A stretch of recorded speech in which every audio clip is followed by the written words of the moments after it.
अयोध्या नगरी, जहां हर सुबह सूरज की पहली किरणें सोने सी चमक उठती थीं, वहां के राजा थे महाराज दशरथ, न्यायप्रिय, धर्मशील और अपार प्रेम से भरे हुए। परंतु संपूर्ण वैभव होते हुए भी उनके जीवन में एक ही अभाव था, संतान का सुख। अयोध्या की गलियां उजली थीं, पर राजमहल का आंगन जैसे सूना था।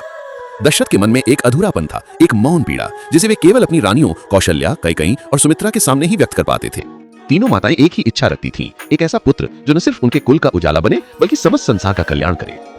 समय बीतता गया और भगवान की इच्छा से ऋषि वशिष्ठ ने महाराज को सलाह दी कि वे पुत्रष्टि यज्ञ करें।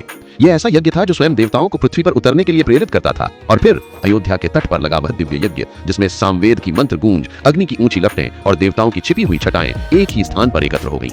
यज्ञ पूरा हुआ और अचानक आकाश में एक असाधारण प्रकाश फैला, जैसे स्वर्ग स्वयं धरती पर उतर आया हो। उस प्रकाश से एक दिव्य पुरुष प्रकट हुए, आकृति तेजस्वी, आंखें कमल समान, और उनके हाथ में था स्वर्ण कलश, जिसमें देव प्रसाद पायस समाहित था। दशरथ फोल्डेड हैंड्स में झुक गए। देवदूत ने कहा, महाराज, ये पायस आपकी तीनों रानियों को दें। ईश्वर की इच्छा से आपके यहाँ महान आत्माएं अवतरित होंगी। महल में प्रसन्नता की लहर दौड़ गई। कौशल्या को आधा पायस दिया गया। उनके चेहरे की शांति, मातृत्व की वो पहली चमक, मानो कुछ अद्भुत होने को तैयार हो। कैकेयी को दूसरा भाग दिया गया और सुमित्रा को शेष दोनों हिस्से, जिससे भविष्य में उनकी गोद में लक्ष्मण और शत्रुघ्न पधारेंगे। कुछ महीनों बाद अयोध्या की भूमि पर बसंत ऋतु उतरी। प्रत्येक शाख पर फूलों का भार बढ़ गया, जैसे प्रकृति भी किसी आगमन की तैयारी कर रही हो। कौशल्या के कक्ष के पास से गुजरते हुए हर कोई एक अनोखी दिव्यता महसूस करता, एक शांति, एक आलोक जो शब्दों से परे था। और फिर आया वह दिन जिसका इंतजार स्वयं देवता भी कर रहे थे। चैत्र शुक्ल नवमी की प्रभात। सूरज उगा तो उसकी किरणें साधारण नहीं थी, स्वर्णिम, शांत और अद्भुत तेज लिए। शंख बजने लगे, मंदिरों की घंटियां गूंजने लगी, अयोध्या की हवाओं में जैसे भजन बह रहा हो। कक्ष के भीतर कौशल्या देवी ने एक अनुपम दृश्य देखा। उनकी गोद में प्रकट हुआ एक असाधारण प्रकाश, जो धीरे धीरे एक दिव्य शिशु का रूप ले रहा था। यह कोई सामान्य जन्म नहीं था, यह स्वयं विष्णु का पृथ्वी पर अवतरण था।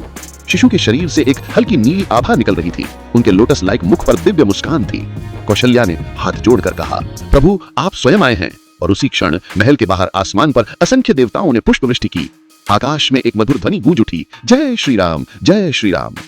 अयोध्या की गलियां नृत्य करने लगीं। लोग एक दूसरे को गले लगाकर कहने लगे, अवतार हो गया, प्रभु राम का जन्म हुआ है। महाराज दशरथ की आंखों में आंसू थे, खुशी के, कृतज्ञता के।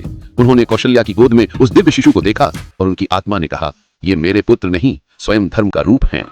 राम के जन्म के साथ ही पूरा अयोध्या महोत्सव बन गया। संगीत, नृत्य, दीपों की रोशनी, मंगल ध्वनि, हर ओर केवल उत्सव था। प्रकृति भी राम के आगमन में अभिभूत थी। नदियां सौम्य हो उठी, हवाएं सुगंधित हो गईं और आकाश इतना स्वच्छ था मानो स्वयं भगवान मुस्कुरा रहे हों। इस तरह भगवान श्री राम का आगमन हुआ।